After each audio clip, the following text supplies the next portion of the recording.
Hello friends, Bigg Boss latest updates కోసం అయితే ఛానల్ని సబ్స్క్రైబ్ చేసుకుని నోటిఫికేషన్ అయితే ఆన్ చేసుకోండి. ఎనీవే, దివ్య నిఖిత అయితే ఎలిమినేట్ అయిపోయింది.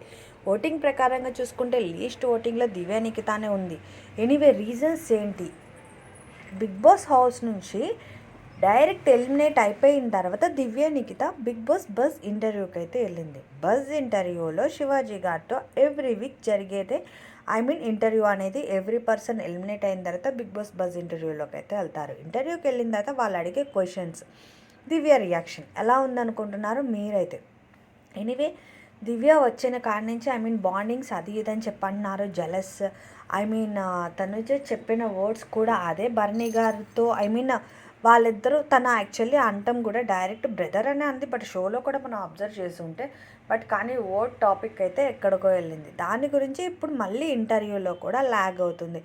ఎవ్రీ నామినేషన్స్లో ఇదే గోల, మళ్ళీ బిగ్ బాస్ బజ్ ఇంటర్వ్యూలో కూడా అదే గోల. ఎనీవే, దివ్య అయితే ఒక ఎక్స్ప్లెనేషన్ ఇచ్చింది. మేబీ నా సైడ్ అంటే నేను అంత ఇన్వాల్వ్ ఏం అవ్వలేదు, వాళ్ళిద్దరికీ గొడవ పెడితే నాకేమొస్తుంది అని చెప్పి అయితే గట్టిగానే మాట్లాడింది.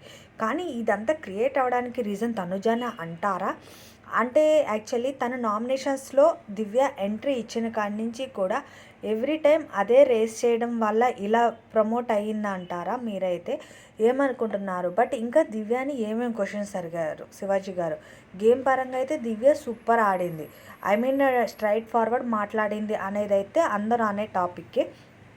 బట్ కానీ తను చెప్పడం కూడా ఎమోషన్ అనేది నేను బాండింగ్ బ్రదర్ లెక్క ఫీల్ అయ్యాను, దాన్ని ఇట్లా అన్నారు అని చెప్పి తనైతే ఫీల్ అయింది. శివాజీ గారు ఏంటంటే వాళ్ళ మదర్ కూడా మాట్లాడొద్దన్నారు, భరణి గారికి దూరంగా ఉండమని చెప్పండి అని చెప్పి అన్నారు. తనైతే ఇంకా బజ్ ఇంటర్వ్యూలో కూడా ఏడ్ చేసిందని చెప్పాలి. నాకు తెలిసి తను చాలా తక్కువ ఏడుస్తుంది.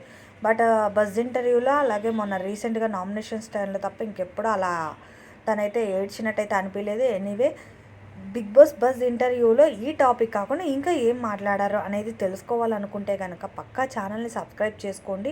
అంతేకాదు, బిగ్ బాస్లో లైవ్ అప్డేట్స్, దివ్యానికి వెళ్ళిపోయిన తర్వాత హౌస్లో ఏం చేశారు వీళ్ళంతా, ఉన్న హౌస్మేట్స్ అందరూ దివ్య గురించి ఏమైనా మాట్లాడుకున్నారా? ఇలాంటి ఇంట్రెస్టింగ్ టాపిక్స్ అయితే తెలుసుకునేకైతే పక్కా నా ఛానల్ని సబ్స్క్రైబ్ చేసుకోండి. అంతేకాదు, తను వెళ్ళిపోయే ముందు కూడా హౌస్లో ఎవరి గురించి ఏ నెగిటివ్ చెప్పలేదు. అందరి గురించి ఒకటే సజెషన్స్ ఇచ్చైతే వెళ్ళింది. తనకు అనిపించింది చెప్పాను అని చెప్పి కూడా క్లారిటీ ఇచ్చింది. ఎనివే, మీకైతే ఎలా అనిపించింది? దివ్య నిఖిత వెళ్ళడం కరెక్టే అంటారా? ఓటింగ్ ప్రకారంగా చూసుకుంటే అయితే లీస్ట్ ఓటింగ్లో సుమన్ శెట్టి గారు అలాగే దివ్య నిఖిత ఉన్న విషయం అందరికీ తెలిసిందే కదా. ఎనివే, వీడియో అయితే నచ్చితే లైక్ చేయండి. ఇలాంటి అప్డేట్స్ కోసం ప్లీజ్ సబ్స్క్రైబ్.